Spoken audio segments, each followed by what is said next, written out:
சிவாய நமக. அடியாருக்கு அடியேன் சந்தோஷ் திருமேனி சிவாச்சாரியார். நமது அக்ஷரா அண்ணாமலை நேயர்கள் அனைவருக்கும் அன்பான வணக்கம்.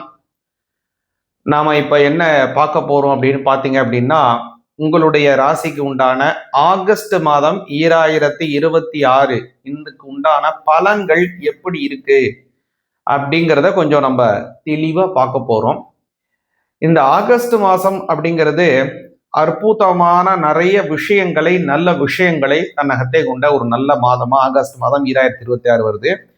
இந்த மாதத்தினுடைய கிரகங்களினுடைய சாரம் அப்படிங்கிறத பார்த்தீங்க அப்படின்னா, இந்த மாதம் முழுவதுமே குரு பகவான், அப்புறம் கேது, ராகு, சனி பகவான் இவங்கெல்லாம் அதே இடத்துல இருக்காங்க. குரு பகவானை பார்த்தீங்கன்னா கடகராசியிலே தான் இந்த மாதம் முழுவதுமே இருக்கார். கேது பகவான் சிம்ம ராசியிலே இருக்கார். அதே போல ராகு பகவான் இந்த மாதம் முழுவதுமே கும்பத்திலே இருக்கிறார். சனி பகவானை பார்த்தீங்க அப்படின்னா மீன ராசியிலே மாதம் முழுவதுமே வக்ர நிலையிலே செல்கிறார். நல்லா புரிஞ்சுங்க.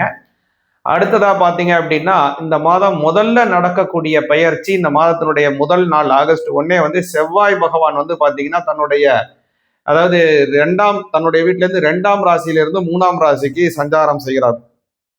அதாவது ரிஷப ராசியிலிருந்து மிதுன ராசிக்கு அவர் மாறுகிறார். இம்மாதம் ஆகஸ்ட் மாதம் 2ஆம் தேதி சுக்கிர பகவான் சிம்ம ராசியிலிருந்து கன்னி ராசிக்கு சஞ்சாரத்தை மாற்றி பெயர்ச்சி அடைகிறார். அடுத்ததா பார்த்தீங்கன்னா சூரிய பகவானும் புத பகவானினுடைய பெயர்ச்சி இந்த மாதத்திலே 17, 18 ஆகிய தேதிகளிலே அவங்களுடைய பெருக்கக்கூடிய கடகராசியிலிருந்து சிம்ம ராசிக்கு மாறுகிறார்கள். இவ்வளவுதான் இந்த மாதத்தினுடைய கிரக சஞ்சாரம். ஒவ்வொரு தினங்களும் சந்திரனுடைய சஞ்சாரங்கள் மாற்றத்துக்கு உள்ளாக மாறிக்கொண்டே இருக்கும்.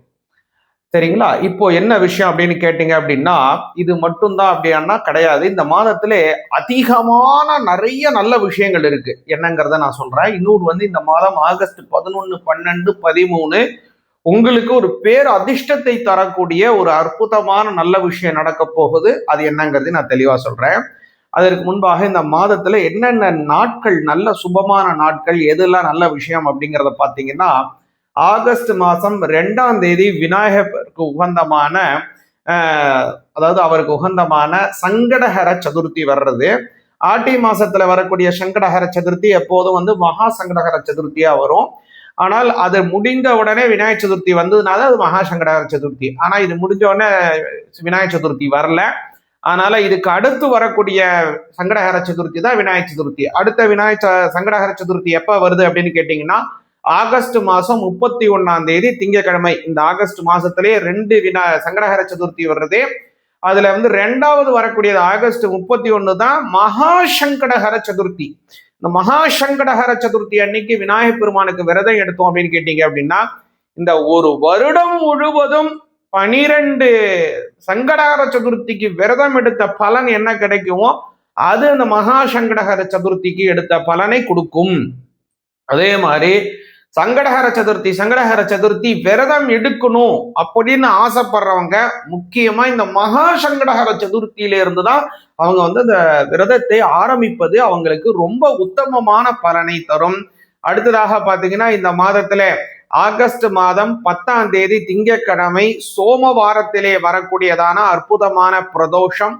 ஆகஸ்ட் மாதம் 25ஆம் தேதி செவ்வாய்க்கிழமையும் ரொம்ப அற்புதமான பிரதோஷம் வருகிறது. அதே மாதிரி ஆகஸ்ட் 4, 18 ஆகிய 2 தினங்கள் செவ்வாய்க்கிழமையிலே சஷ்டி வருகிறது. அப்படின்னு ரொம்ப அற்புதமான நாளாக வருகிறது. அதே மாதிரி ஆகஸ்ட் மாதம் 9ஆம் தேதி ஏகாதசி, அதாவது பெருமாளுக்கு உகந்த விரதங்களிலே பொதுவாக விரதத்திலே ரொம்ப உன்னதமான விரதம் இந்த ஏகாதசி விரதம். அப்படியான ஏகாதசி விரதம் வருகிறது. அது மாதிரி பல நல்ல விஷயங்களை கொண்ட ஒரு அற்புதமான விஷயமாக வருகிறது. அதே மாதிரி ஆகஸ்ட் மாதம் 27ஆம் தேதி வியாழக்கிழமையில பார்த்தீங்க அப்படின்னா ஆவணி அவிட்டம் வருகிறது.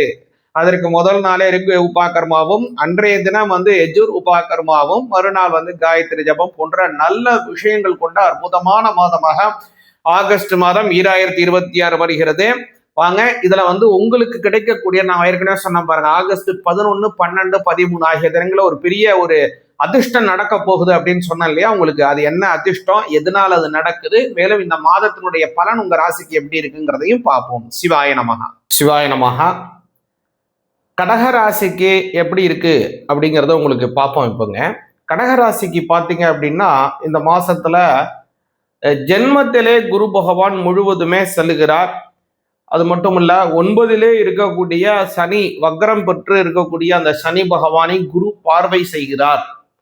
அடுத்ததாக உங்களுடைய ஜென்மஸ்தானத்தில் இருக்கக்கூடிய சூரிய பகவானும் புத பகவானும் மாதம் 17, 18 ஆகிய தேதிகளில் உங்களுடைய 2ஆம் பாவத்திற்கு செல்கிறாங்க. இதுல 2வது ஸ்தானத்திலே சூரிய பகவான் ஆட்சி செய்து அந்த இடத்துல செல்ல போகிறார். அதனால பொருளாதாரத்திலே நல்ல வளர்ச்சிகள் இருக்கும். குடும்பத்திலே புதிய உறவினர்கள் வருவது, கெஸ்ட் வீட்டுக்கு வர்றது, இது மாதிரியான சில நல்ல விஷயங்கள் ஏற்படும். அதனால வர்ற விருந்தினர் மூலியமா, அதாவது உங்களுடைய கெஸ்ட் மூலியமா வீட்டுக்கு வர்ற அவருடைய விருந்தாளி மூலமா உங்களுக்கும் பல நன்மைகள் ஏற்படும். அது மட்டும் இல்லாம உறவினர்களிடம் உங்களுக்கு ஒரு நல்ல ஒரு பெயர்கள் நற்பெயர்கள் ஏற்பட போகுது.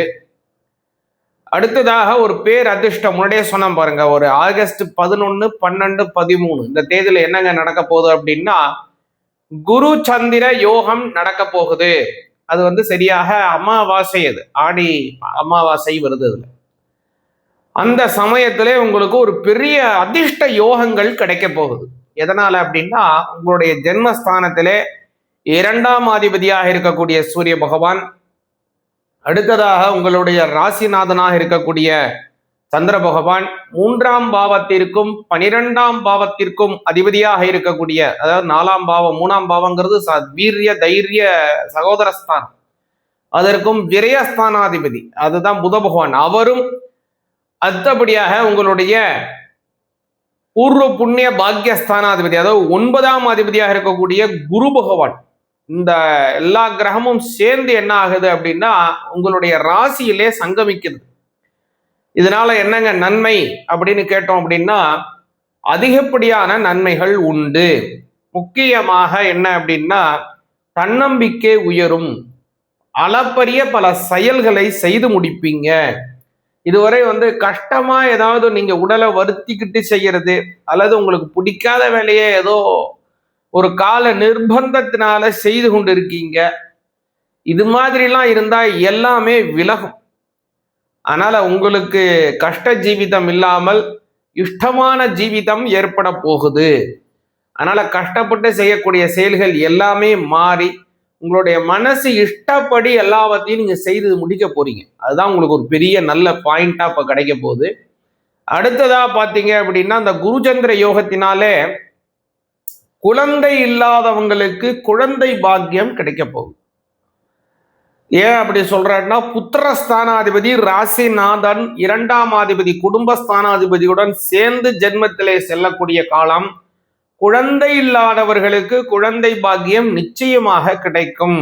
அது மாதிரி ஒரு அற்புதமான செயல்களை செய்ய போறாரு.